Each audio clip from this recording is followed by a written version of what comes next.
What's going on, ladies and gents, boys and girls, guardians of all ages? Joker back again, once again. Now, I feel like I'm stating the obvious at this point, but god damn it if the Outbreak Perfected Quest 0 Hour isn't fucking amazing. So currently I have the gun, the catalyst, and the emblem, and let me tell ya, this is some of the most satisfying content in all of Destiny 2. With possibly the exception of the keycard void puzzle thing, where you gotta put in 49 different combinations just to get a ship and some progress on your catalyst. I think 49 different combinations is a little much, maybe a little overindulgent on Bungie's side. Now, I get a lot of shit for calling Bungie out for the poor choices that they have made with Destiny 2. I get called a hater, I get called this, that, and the other. It's an idiot's argument to silence discussion. If you want to know why I have an issue with the way that Bungie handles Destiny 2, it's because every once in a while, every blue moon, we'll get a quest like 0 Hour, and it shows that someone or a group of people at Bungie know what the fuck they're doing.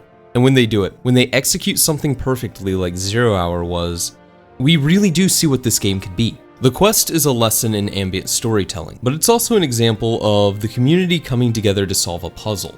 And it all started with an update, update 2.2.2. So the update hits, and there's a lot added to the database, a ton of catalyst. Most of them seem to be classified, but a few catalysts do show up, for weapons like Malfeasance, Cerberus +1, Lord of Wolves. Then there's ones for Thorn, Last Word, Ace of Spades. It appears that all of Destiny 2 Year 2 exotics will be receiving a catalyst, which, just from a gameplay standpoint, needed to happen. Currently, there's a lot of really good weapons like Ace of Spades, but they can't produce Orbs of Light. And when these catalysts become available, hopefully sooner rather than later, it'll be a great buff to a lot of these weapons.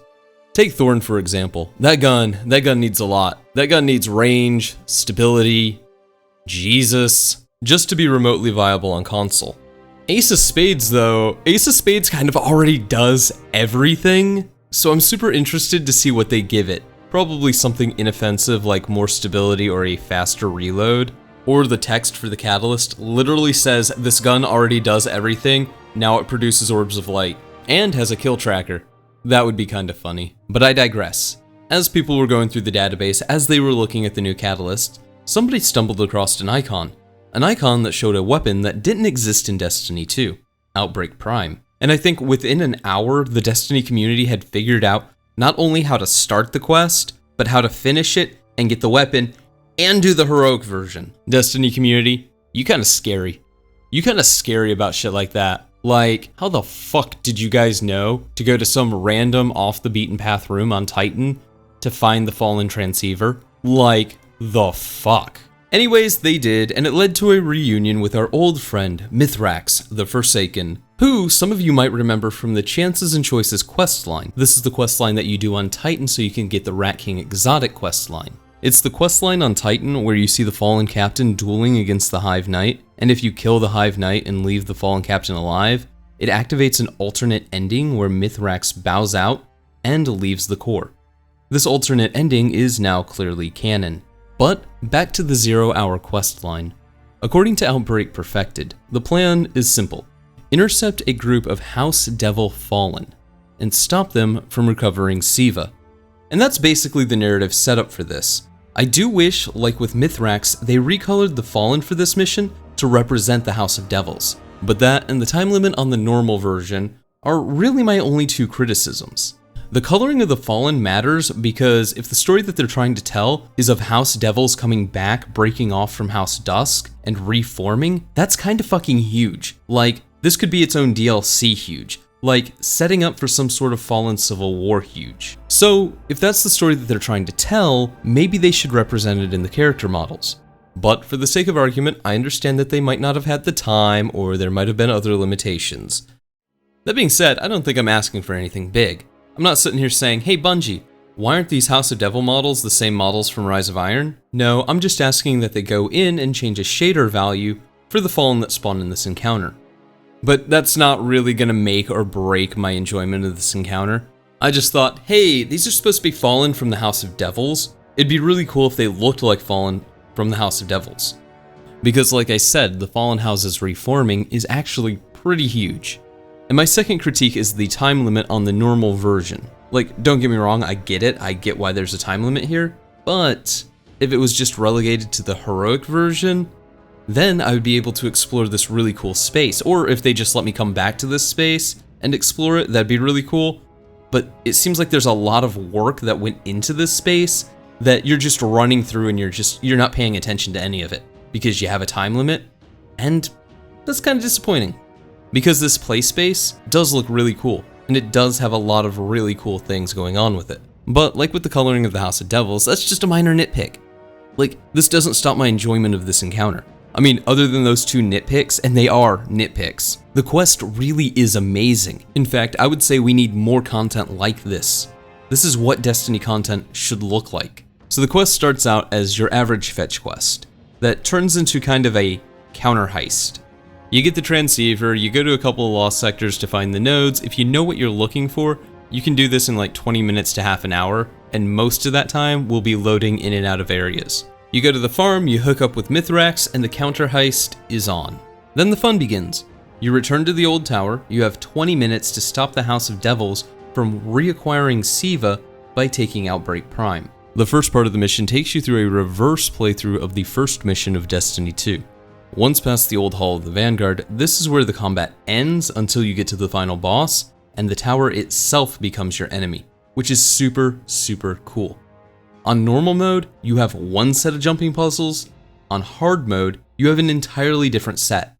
These two paths do converge eventually in the fan room, but this is a huge step up from basically any other content that Bungie has ever added to Destiny. You have one set of encounters for the normal mode, you have another set of encounters for the hard mode, and I really, really hope that this is something that they bring into the raids.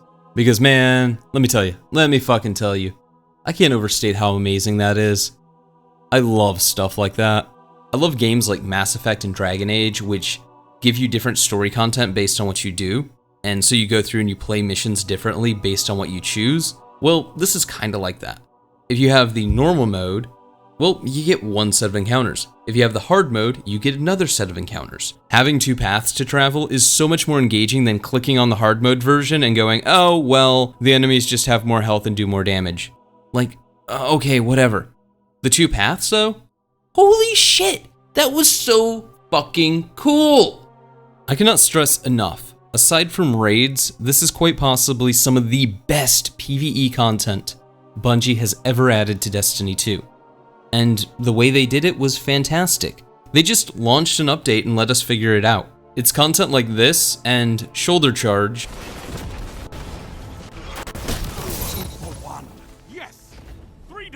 that really keep me coming back. This quest just oozes quality.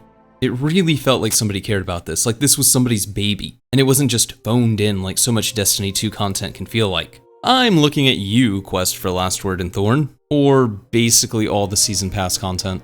Moving forward, as for Outbreak Prime itself, the weapon absolutely shreds. I haven't had a real chance to run a raid with it, but I've seen some stupid one-phase kills. And mind you, this is without the catalyst, which is going to buff the weapon. As for PvP,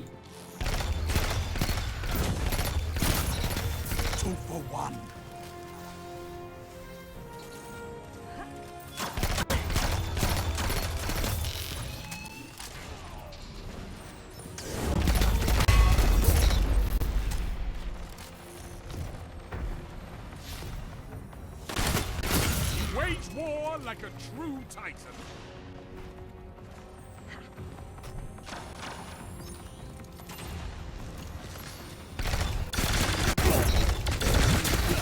when you actually do that thing that requires skill and hit your shots, it's aight. No, actually, this gun shreds in PvP.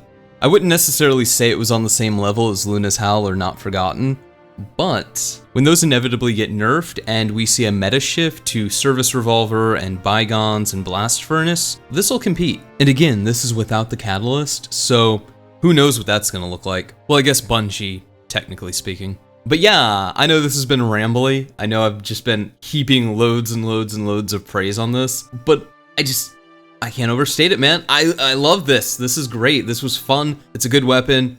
for a great quest. I really, really wish the Thorn and the Last Word quests were as good. In fact, for any future exotics on the roadmap where we have to pay for them with the Season Pass, the Outbreak Perfected quest should be the benchmark by which any other exotic quest is created.